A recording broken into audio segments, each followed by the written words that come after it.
I was out here earlier today and there were crews cleaning and sanitizing the building. Firefighters battling the flames. You can see them. They have multiple ladder trucks extended. We begin with KOMU8's Daniel Perreault. He broke the news this afternoon. The westbound lanes of I-70 are open right now, but for several hours this afternoon, they were at a standstill. Let's take a look behind me. The emergency sign is in tatters. Representative Vic Adler says postcards like this are the future of how most Missourians could file their taxes. The former vice president's message to voters here in St. Louis focused on one word: unity. Right now, the vigil just wrapped up. There are a few people still sticking around. Police Chief Jeff Jones and Mayor Brian Treese really stressed the importance of community. But this is what designers say it could look like when it opens in October 2021. 420 of them have agreed to display these materials. Sports betting is already legal in 14 states, including our neighbors in Iowa and Arkansas. Take a look at this mud pit here behind me. This is where the semi-truck actually came to rest. The vigil was not about the woman accused in this case. It was all about Darnell Gray and his legacy. Yes, Jesus loves me. Darnell Gray may be gone, but his memory still lives on. We want to keep it alive because that people in the community let him down, and we're going to raise him up. Family and friends gathered at Washington Park, the epicenter for last year's search. Paycheck!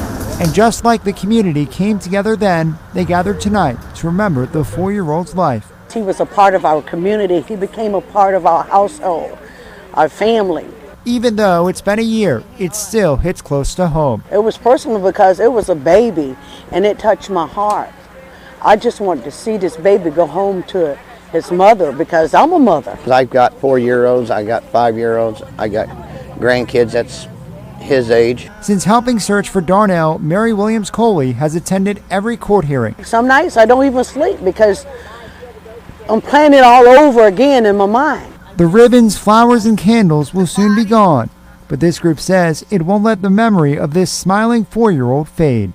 If you see his eyes and his smile, you know, he's a kid. He was an innocent kid.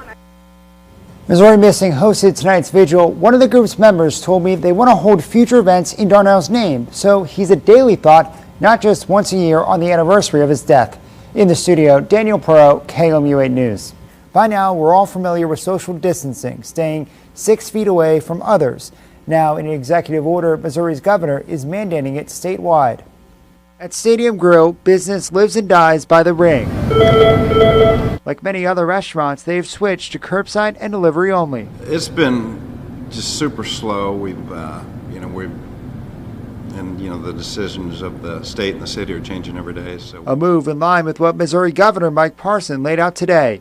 The order prohibits gatherings of more than 10 people. The more that people reduce their public contact, the sooner COVID-19 will be contained. It also says people should avoid dining in person at restaurants, bars, or food courts.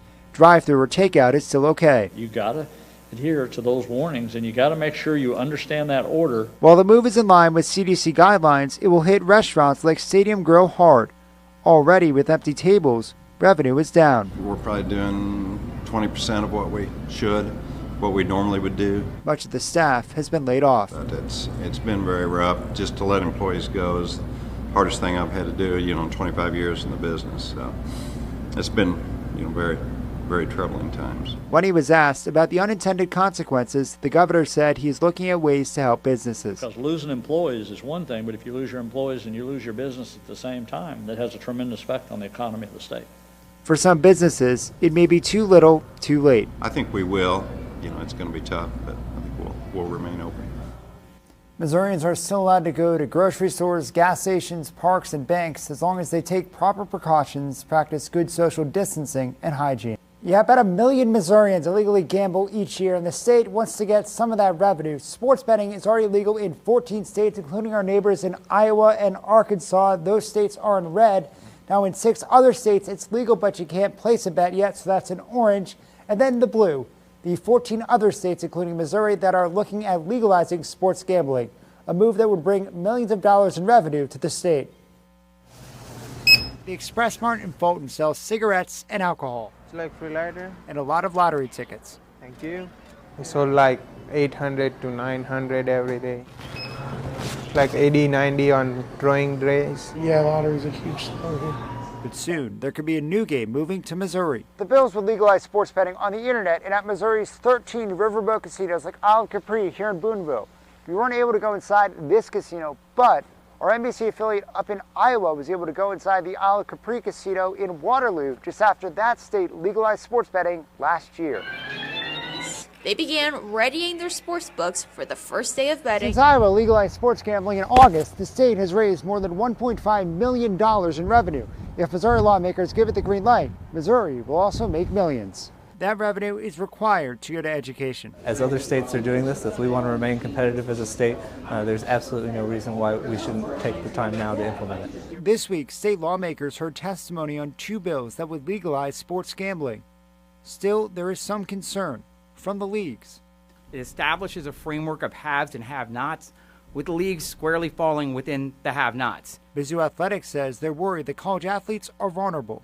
We're going to have to spend more time educating coaches, student athletes, staff, boosters, supporters about these changes and healthy habits. And state lawmakers are concerned about unintended consequences. Sports betting was more restricted than other forms of gambling, would now actually be less restricted. If we could have preventive care measures that deal with those who treat gambling as if it was a drug, which it is for so many. Like the Powerball, legalizing sports betting is not a lock. Card and receipt. Thank you. You have a good one. But it's not as much of a long shot. Both bills would require Missouri's 13 casinos to figure out a way to identify and stop compulsive gambling. With so many similar bills on sports gambling in the legislature, state lawmakers could combine parts of different bills to form the one that they do eventually pass. In the studio, Daniel Perreault, KOMU 8 News. And Daniel, Pinnacle has a history of not paying up. Yeah, they do. In the past year alone, several contractors have sued Pinnacle, saying that they didn't pay for services. Now, the Missouri Division of Employment Security has also sued them for not paying certain taxes. And now some of their own former employees are suing them for not paying their health insurance premiums. It's all laid out here in this lawsuit, as those employees are now left wondering, where's that money? When the Boonville community needed them, they were there. You went through everything that patient went through, except for the pain. But when they needed the hospital, they did us all kind of wrong. When it came to the hospital's closure, Mary Beth Abar says she saw the writing on the wall. Once the last one was gone in a full 24 hours, I figured, okay, here's where the other shoe is going to drop at. It was a medical appointment somewhere else that surprised her. We had no clue until I got the call from the place that was supposed to do some tests for me. It just didn't make any sense. Here's where my insurance shows I'm inactive. After all, she was paying for it. I'm not sure why I'm inactive. They're taking it out of my paycheck every time I get paid. I called Kim at the hospital, and she said it was a glitch in the home office. But Anthem had a different view. I called Anthem, and they said, no, it shows you're inactive, and it's been canceled. On Friday, January 3rd, employees started to find out. In an email that day to all employees, former Pinnacle Health System Chief Financial Officer Dale Farrell wrote, "We are working tirelessly with Anthem to resolve this communications issue and are confident it will be resolved quickly. We had a telephone conference late last evening with Anthem in which we discussed the terms for reinstatement." I thought, reinstating us? Something big must have happened for us not to be getting insurance. Take a look at this screenshot from Ibarra and her husband's Anthem account. It actually shows my husband canceled June 30th and then me canceled July 1st. Coincidentally, right around that time, Pinnacle was changing their health insurance policy. When I first started in 2018, they were paying for all of us, 100% for us and our spouse and kids. Then it got to be, I guess, June. They said, no, we can't afford that no more. Employees were given a choice. They could continue receiving health insurance through the hospital, but the premiums would be deducted out of their paychecks. But that money never made its way to Anthem, and as a result, Anthem says it terminated its contract with Pinnacle on July 31st. What if I'm walking down the steps and have a heart attack, or be at work and have a heart attack? Do I just say, oh, I'm going to get over this, don't take me anywhere, I have no insurance? For some, it has meant huge bills. I just feel sorry for people who, like me, didn't know and had been to the doctor's office or had an x-ray done, and now you've got an x-ray bill, a doctor's office bill, lab bills. They just keep piling up. They did us all kind of wrong, and like I said, I hope you sleep well at night, because some of us aren't. The people who we trust in our worst moments, now unsure of who they can trust. My dad always told me, you have to earn trust back, and trust is the hardest thing to earn back. So I think me having to trust people again like that, it is going to be an issue for me.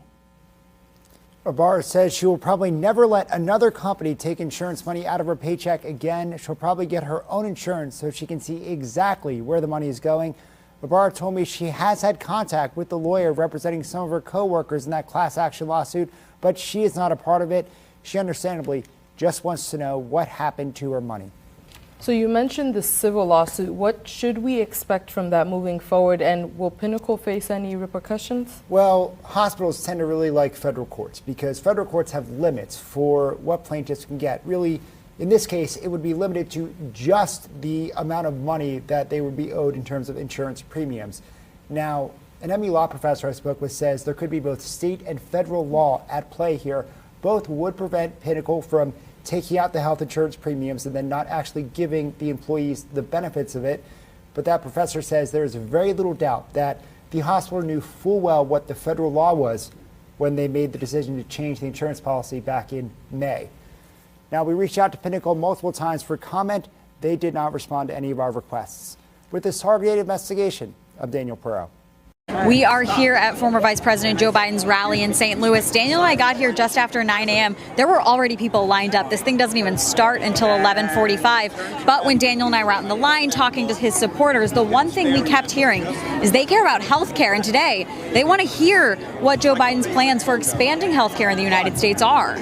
Well, obviously, Bernie Sanders, the former vice president's chief rival, his big thing is Medicare for all. Most of the voters that we spoke with say they don't like the Medicare for all idea. They prefer Obamacare or the Affordable Care Act, give or take a few things here or there, but they tend to subscribe to the idea of if you like your doctor, you can keep your doctor.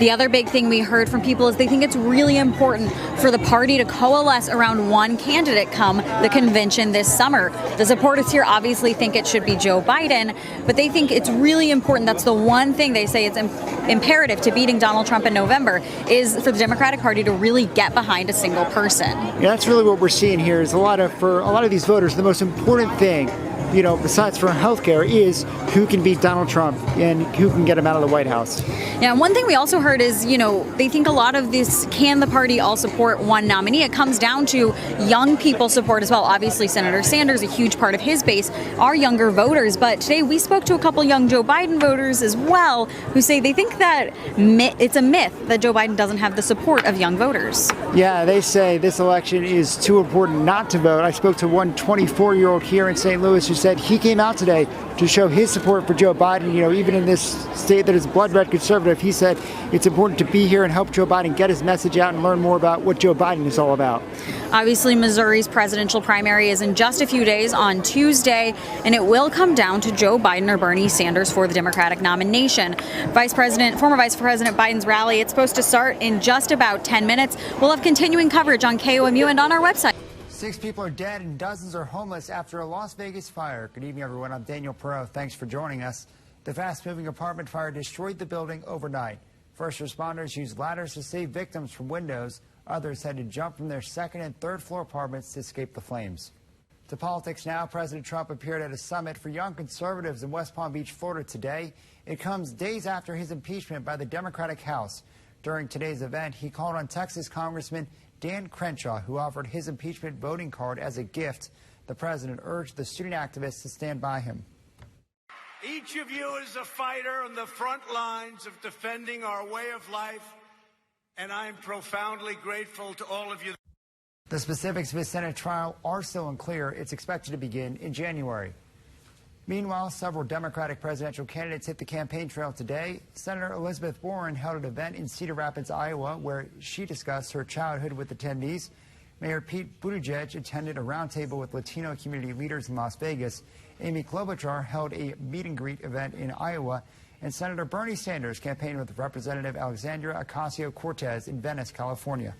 The human remains found in a Columbia landfill in September have been confirmed to be the missing woman, Megan Schultz. Detectives sent a DNA sample to a private lab for comparison to the human remains. Megan was reported missing in 2006 by her husband at the time. Earlier this year, he admitted to strangling her and putting her body in a trash bag. Today, we spoke to Schultz's mother, who said this is the call she'd been waiting for since the remains were found. First time in a long time that she's been home for Christmas. Not home, but she's at least in the same town. I haven't cried for quite some time, but last night, I tell you, it was rough. Schultz told KOMU she hasn't decorated for the holidays in several years, but this year she put up decorations in honor of Megan, including what she says was Megan's favorite Santa Claus. Schultz said she will likely wait until spring to have a private memorial service for her daughter. Columbia police have identified and arrested the two people suspected of an armed robbery at the Worley Street Steak and Shake Sunday. They've been identified as Timothy Smith and Brittany Smith of Indiana. Police say the couple was arrested in White County, Illinois for a similar offense. The suspects were committing similar robberies and theft in several states, including Indiana, Kentucky, Illinois, Tennessee, and possibly others. Columbia police detectives obtained a warrant for Smith's arrest on charges of robbery in the first degree. The White County Sheriff's Department has booked the Smiths on those warrants and other charges from their case. Police are looking for the person who robbed an employee of La Siesta Mexican restaurant on Rangeline Street today. It happened just before 4 this afternoon. While the employee was sitting in his car, the suspect approached him and demanded money before hitting the victim over the head with a gun and fleeing the area. The suspect was described as a black male, approximately 25 years old, possibly with a goatee and wearing a black hoodie. Anyone with information about the suspect is asked to call Crime Stoppers. Authorities have found what they believe to be the decomposed remains of a missing Audrain County man. Matthew Beauchamp has been missing since September of last year. On Friday, authorities got a tip to the possible location of his remains. Late this morning, they found remains in a rural area along County Road 470 west of Mocaine. Authorities say they suspect the remains are Beauchamp's, but are awaiting confirmation from the medical examiner. Coming up, 2019's harvest season has come to a close after wet conditions and snow pushed things back for farmers. But for some local farmers, this year's harvest isn't the bounty they dreamed of. KOMU's Jacob Lane is back with us. A lot of fans are wondering what this means for Mizzou going forward. Today, the leader of the Lebanese militant group Hezbollah said an Iranian attack on an Iraqi base housing U.S. troops was just the beginning of retaliation. It's in response to the killing of Iran's top general by the U.S. In a 20-minute speech commemorating 1 week since the general's death, he called the attack on the U.S. base a slap to Washington. He described it as, quote, the first step down a long path that will ensure U.S. troops withdraw from the region. Crews battling wildfires in Australia say that a break in weather today is helping them prevent fires from spreading. Firefighters in New South Wales are clearing out scrub and small trees in the fire's path to prevent the fire from spreading. Crews are working to stop the fire before it reaches a major highway. Officials say they expect conditions to be favorable for fighting fires for the next week. The fires have killed at least 27 people and destroyed over 2,000 homes. Since September, wildfires in Australia have burned an area larger than the state of Indiana.